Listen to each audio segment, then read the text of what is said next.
What's going on, guys? Welcome to another Boulevard Stories episode. Today we're here with the homie Cande. How you doing, bro? How you doing, man? Gracias. Thanks for coming, man. Thanks for joining us, man. So tell us your story, bro. Like, how did you get into lowriding? My first time seeing a lowrider that I can remember is growing up on Tijuana. There's a lot of old cars over there. You know, we went to a car show and I didn't know what. I didn't know about Impalas. I didn't know about bombs. All I know was it was a lowrider, you know. And I thought it was pretty cool, man. Seeing all these bright paint jobs and cars jumping around and stuff. So I got the little bug, man. I got the little bug, and I started like looking more into it, you know, as I got older.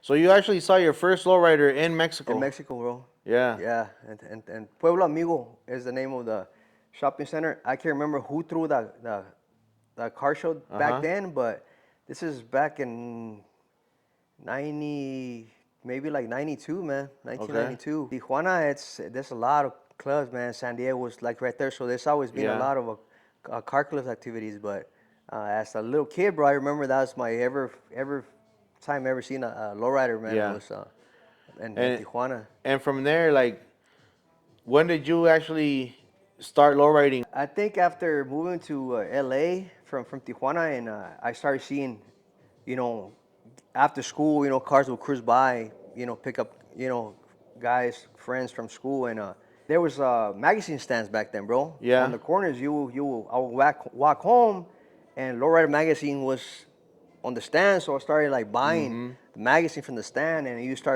started getting into, you know, learning about cars, and I remember one time my dad came home with a lowrider bike. It was actually my first lowrider project, if you want to call it that. It was a stream bike, and I remember me and my brothers took it apart, and we spray canned that thing gold, bro. Yeah. Everything gold. The wheels, handlebars, everything. It was just 24 karat fucking beach cruiser, you know what I mean? The whole frame y todo. Yeah, bro. Todo, everything. Okay. You know, like, we don't know better. We were chavalillos, you know. We thought it was cool. We just wanted to be out there and jumping on the little forks, man, you know. Yeah. But after that, man, it was just like I couldn't afford a car. Couldn't even drive, you know. I was still smaller, but as you get older, you get, once you have that in you, bro, and you're dragged to that, you kind of just stick around until you get a chance to start driving and building a car. And right. When did you actually get your first car? so my first car that I bought, it was a 1953 Pontiac. Okay. I never drove it. We bought the car, and we started putting money into it. Remember, we took the gas tank down and we tried to get it running, and then the car got stolen from a shop. Okay. So it was like a dead end from there. And then I bought a truck. I bought my truck, my 49. I bought it it was actually in a car lot on Northtown. And it was actually my work truck. And little by little started, like, you know, putting wheels in it and setting it down for a paint job. So yeah, this is 1998 when I was driving a 49 truck. So that green one you built, what was it? Yeah, that was Boulevard Junkie. And that's where your page name comes, Boulevard Junkie. Yeah, it just stuck, you know. And we named that truck Boulevard Junkie, and then everybody, hey, Boulevard Junkie, you know, and like you put a name on a car, and kind of like people don't know your name, so they know the name of the car, and it just stuck, man. So that was the actual first. That was my actual first lowrider ever. And that was here in town or in LA? No, that was here in town. That was here in Vegas. I didn't really get into lowriding full until I moved to Vegas. Back in the days, I remember there's a few. Some of the clubs aren't even around anymore, man. Like Marvels, Riders for Life. Admirables, Riders. Right. Royals. I mean, some of them are still around, but it's not like before. You can drive on Saturday night. Everybody had a meeting spot, man, on the way down to there was a Montgomery Ward. On Boyer Highway in Charleston. Where it's a Lowe's now. And that used to be the spot, man, for a minute. Like, people would go to Montgomery Ward and kick it right there, and then it will get hot and then move, you know. What year was that? That was 1998, 1999. Okay. They had another spot. It was actually desirable ones used to meet up down on Sahara way on the west side. So there was just areas where you can just go and you wanted to, even though it was not your meeting spot, you can pull up there and then chill there. You know what I mean? Yeah, I remember because the Royals also, when they had their their meeting spot on Charleston, like by the Wendy's or Yeah, with Tacos El Gordos Tacos now, El Gordos right right now, there. and it was their meeting spot, but people could still go, and Yeah, that was like it you pull became up. like a chill spot right there. Yeah, Yeah. yeah. I used to be from Tiempo back in the days. Oh, okay. That was like my first car club that I joined. Tiempo, and then we started Good Times. I was one of the original members from Good Times. Me, Cracker, a Okay. couple of members. We started Good Times, and then that fell apart. You know what I mean? Yeah. And then I joined Pachuco. But man, the Pollo Loco spot that with the Marqueta is that we started kicking at the Pollo Loco, and then I think blew up, man. Oh, It grew. what Cardenas is What now? It used to be Cardenas a is food for now, less. you used to be food for Yeah, less. yeah, So yeah. man, So you guys started that spot we right. started at Pollo Loco, but we couldn't. It was just too many people showing up after a while. So then we just kind of like jumped a little wall, Yeah. and went for Les. But that became the spot for a while, man. That was a place to be on a Saturday night. You were Yeah. cruising on town, you will go to for Les, and like you said, it was our mini spot, but people were just pull up and just hang out there, man. That was a meeting spot for Good Times, Yeah, or that was the mini spot for Good Times. okay, okay. I remember because at that point I was already into like taking pictures and stuff. I got some pictures right there. So then after that, you did you start Pachucos here in town, or you joined it? There was actually a chapter, a bike chapter here, Oh, the okay. lowrider bicycle chapter for Pachuco. We drove down to the valley because this club is originally from San Fernando Valley. That's where the main chapter is. And we went down there to a meeting and got the okay from the guys on there to start chapter in Vegas. I'm one of the original of members, me and a couple camaradas. They're not on the club anymore, but yeah, I'm one of the three guys that That started founded it. That brought the chapter that brought the here. chapter here. Yeah. And how long ago? Like when would you say that Pachucos came to the chapter came to Vegas? It's gonna be 13 years this year coming up. Oh, okay. 13 years ago. So about 2010, 11 maybe. Yeah, around there, man. Yeah. I remember. I don't know if you guys threw the show, but I have some pictures. And there was a lot of Pachucos cars there. It was downtown. Yeah, it was at the post, at the Veterans Post. Yeah, it was Yeah. downtown. There was like a long parking lot Yeah, right so there. that's those little plastic trophy right there, the Pachuco one. That's actually from that event you're talking about. This was our first. This is the trophies that we had. I mean, just kept this one, but that was a day we had our first car show at the Veterans Post Oh, right there. okay, yeah. Yeah, that's a long time ago, man.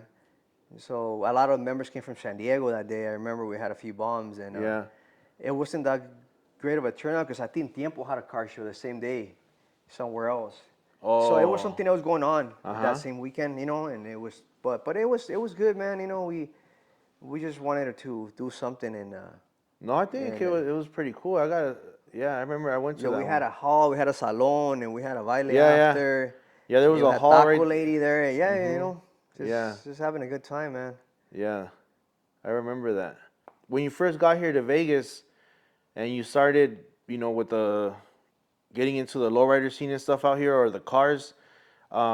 Who were some of the first clubs or guys that you would see? Like Tiempo, that's you joined them. Yeah, so Tiempo, I started, cruising out, and I started seeing cars out, and you start talking to the guys, driving the lowriders, and Tiempo was pretty active, They still are, but back then, they would do the toy drives, and they would go clean. I remember they had a day that would go clean, going towards Lake Mead. They adopt a little highway. Yeah. So they would meet up and go pick up trash, you know what I mean? Yeah. Trying to do good for the community, so trying to stay in good standards so they don't really mess with you and stuff like that, which is pretty smart. But for whatever reason, they see you on a lowrider, right away they assume, this guy's a gangster, he's a cholo up to no good. Literally, they know, and most of these Yeah. guys are professionals and people that are doing good, and they're Yeah. just into cars, you know what I mean?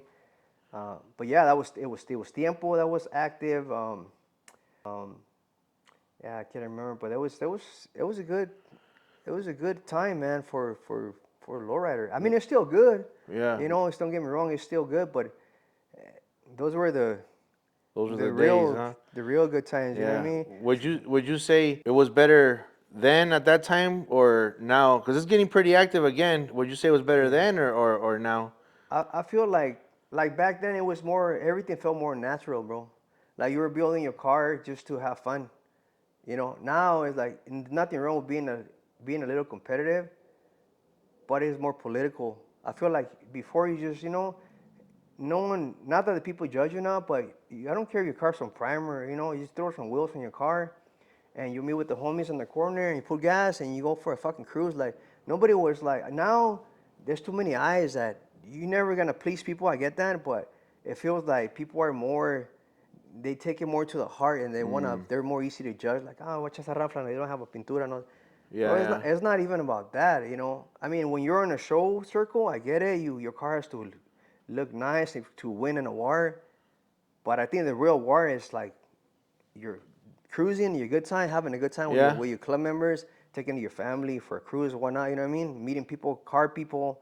Talk about, hey, my fucking car was fucked up. Like car Yeah. talk. You know what I mean? Go out there That's and like the real yeah, fucking thing behind a car club. yeah, But it's like sometimes it gets too political to where like yeah. that's why a lot of car clubs fall apart, man. You Well, have a lot of grown men on one room, bro, and everyone wants to see who's everybody has an opinion and everybody wants a which is certain okay, way. but you got to learn to agree to disagree, and sometimes you can when you can't, Yeah. it's just not possible. And now, I mean, obviously, like the city's growing. I think it's getting active again or bigger. Like, what do you think? Maybe like within the car community or the lowrider scene can be done, or what can we do to make sure that as the city grows, that lowriding survives or kind of like has a, you know what I'm I think saying? there's a few clubs that are actually on the right step. I'll be honest with you. I go out, but I'm not like it takes time to be involved with the community, and Mm-hmm. it's a whole different job, man. Like now, a few years back, I see now we have a Chicano committee in Vegas. Like there's Yeah. actually like the cultura is getting more rich. Like you go to Arizona, California, Chicano culture is very rich. Texas, Yeah. Vegas, we're getting there because like you say, the city's growing. You got a lot of people coming, getting more involved Mm-hmm. with certain things in the community. So, and you have people out there that actually want to do it. But there's clubs here in town that are actually doing the right, like getting dinners and turkeys for the homeless people Yeah. and stuff like that. School supplies for the kids and all Right. that good stuff. Toy drives, trunk or treats.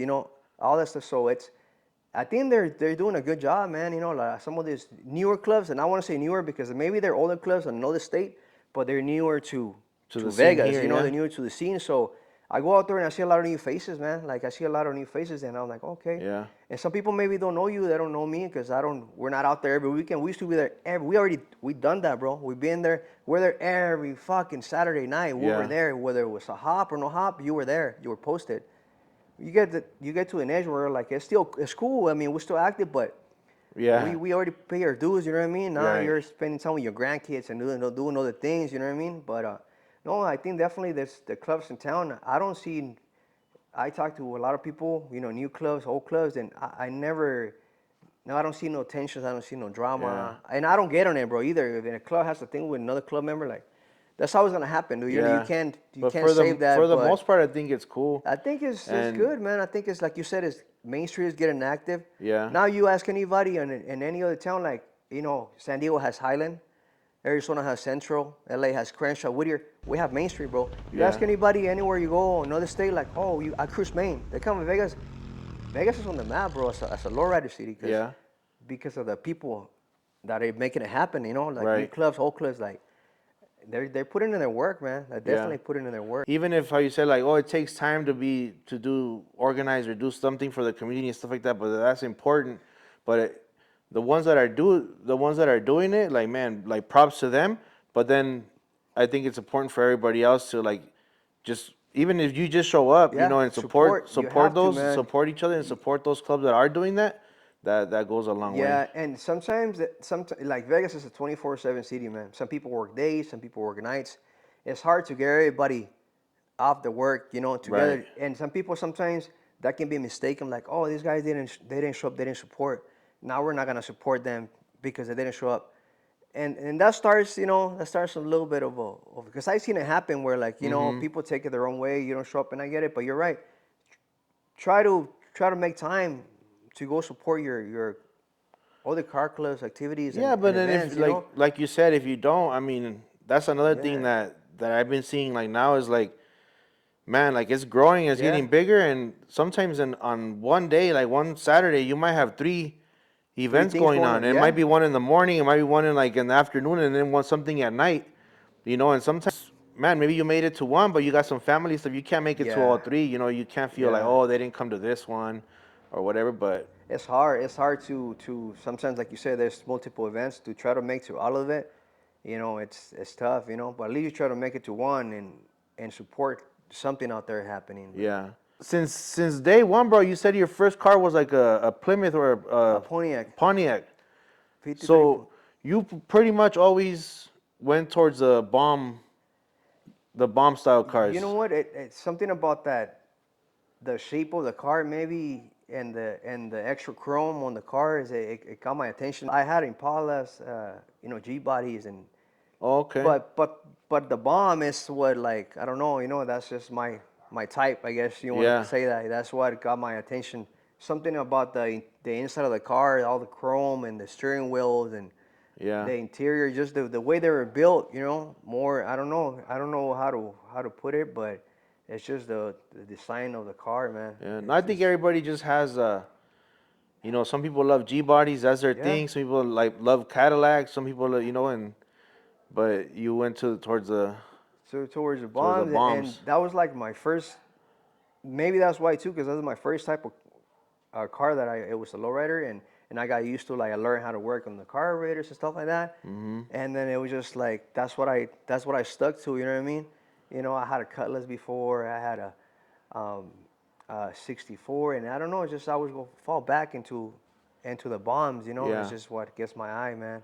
And when it comes to the cars, like doing all the work, like you do a lot of the work, huh? I do a lot of the work, man. I had to chase a painter, man, around town a while back, and I'm a painter by trade, but I do commercial industrial painting, which we do Okay. some clear coats, but it's a Right. different type of paint, right?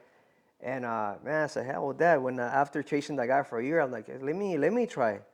Started getting into painting, Yeah. single stage lacquers and clear coats, and then I like painting, like, so I just started taking the work and doing it myself, rather than going to the trouble and Yeah. paint gel. You know what I mean? Yeah. I mean, I hear a lot of stories, man. And, Yeah. people leaving their cars for 1-2 year and then getting the car back Even more. Yeah. all fucked up, and, Yeah. and it takes time. Don't get me wrong, especially these old cars.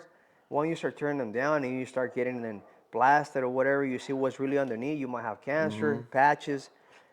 And a lot of people don't really understand that. They think, like, they see the car, it's almost ready for paint. I hear that a lot. It's almost ready for paint. On a painter, you don't have the painter eye, the train eye, to see all the flaws and all the waves, Yeah.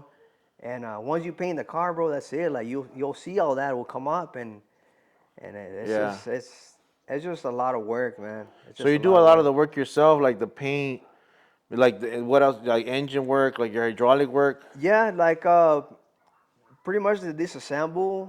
I mean, this car, we took it all the way down, disassembled all the wrenching.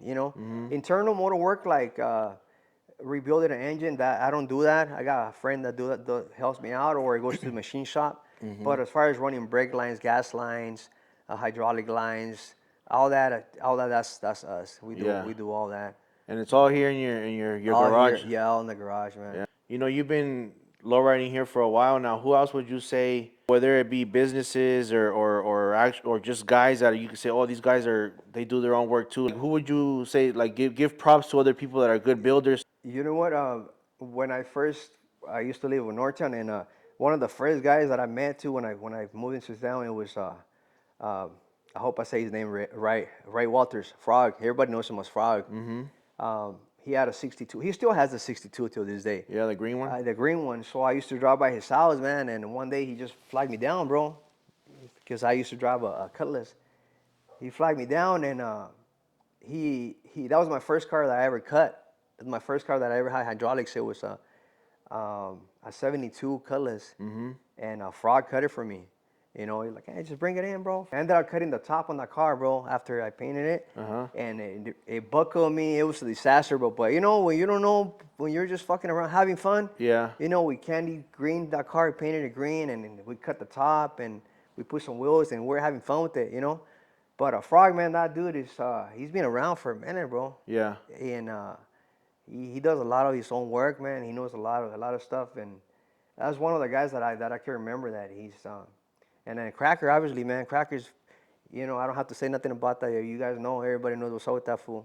You Yeah. know, that fool is fucking builds beautiful cars, man. And not only he builds beautiful cars, he's out there in the street like beating them up. Yeah. You know what I mean? He don't give a fuck. It's like there's a lot of people in town like that, man, that are like the foundation, if you want to say. Mm-hmm. You know, a Ron from Black Magic, man. Ron, he don't. I don't see him out that much, but back then, man, Ron would be on the street. Now, you know, he has a Yeah. business, Black Magic.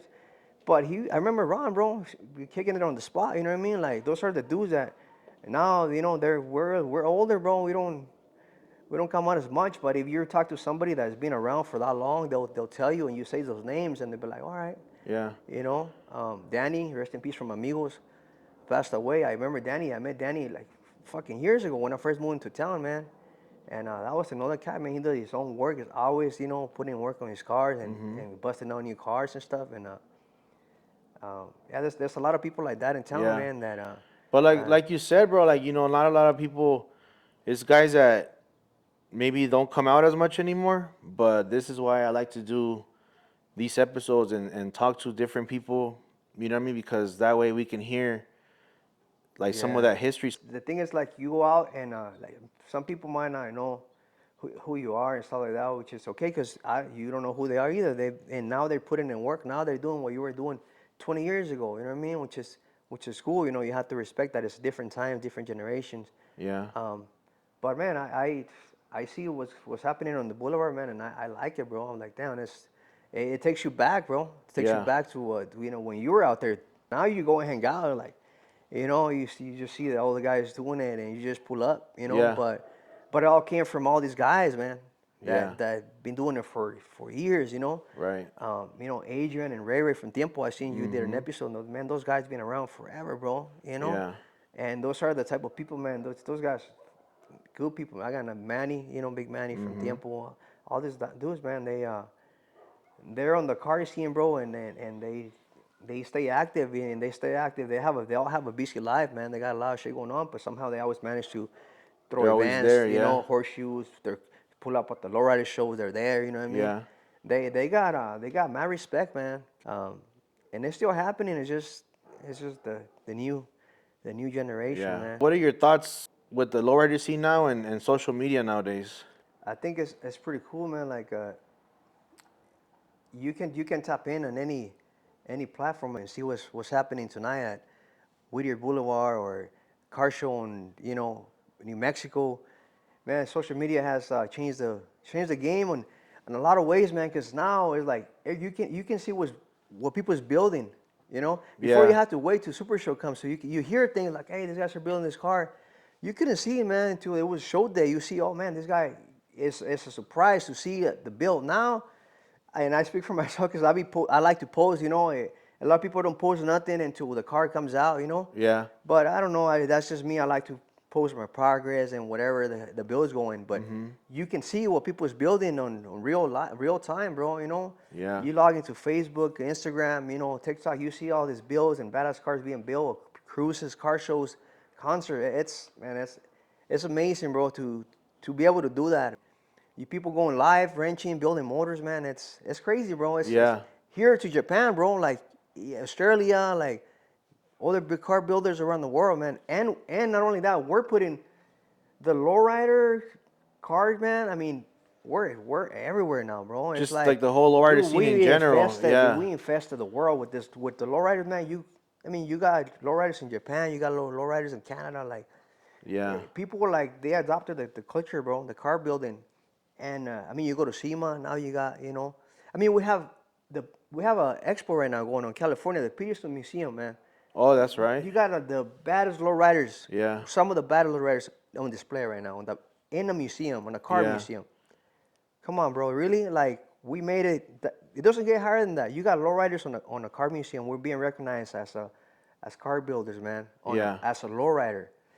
That was not before, man. Now it's like you go there, they're gonna be on display for a whole year, man. That to me, like, it makes me feel good about Mm-hmm. my culture building a lowrider because those guys are making moves, man, and they're dragging us with them. It's just like the bigger it is and the more people are into it, the better. You know what I mean? Yeah, it's a good and a bad thing because now, I mean, buying a project car now it's getting expensive to lowride, man. Mm-hmm. You know, before you can pick up a car at $500,000. Now it's harder it's harder for the new generation to.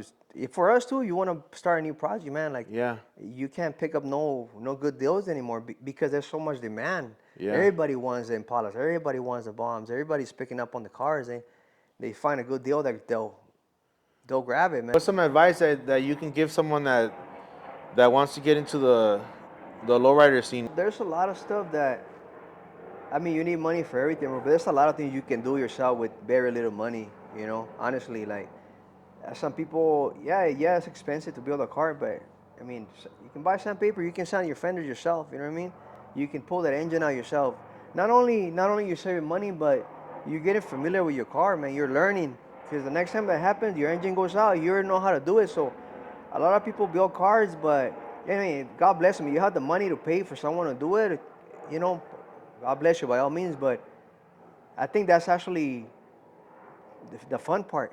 Mm-hmm. You know, fucking busting your knuckles and stressing out and, Yeah. you know, finding the right parts and doing it yourself because when you're riding on that car, bro, after you build and you put time on it, bro, I guarantee you, if you hear something, you hear a click, you hear a squeak, you're going to know what it is, or you're going to have an idea Mm-hmm. which way to look because you put it together or you help put together, you know. So I think is my advice is you're gonna get into the game, bro. Like, don't be scared to learn, bro. Especially now, you can YouTube everything, bro. You can type in and you get Google. Like, you do these videos for everything. That's another You beauty of know, social oh my media. God! Before Yeah. it was like you had to remember the fat books, bro. I had to go to AutoZone buy a book, and you know you had to go to the yard, bro. I Or had to go to the even junkyard. Like now, those days are over. I needed a yeah. part. I remember there was a junkyard on Boulevard Highway in Sunset, all bombs. You know, I miss those days going to the yard. You need a fender. Now it's like you got to order online, go to a swap meet. Like, Yeah. it's different, bro. But it's a lot more help now that you can look at something if you know how to do it. You know, you Google it. You might fuck it up the first time, but you'll learn, bro. You'll learn, and that's the way. That's the way to do it. Yeah. That's right. All right, bro. Well, I really appreciate your time and telling us your story. I brought you a little shirt, you know, just to show appreciation for you guys. Thank you, man. This one says cruising is not a crime. It's not a crime.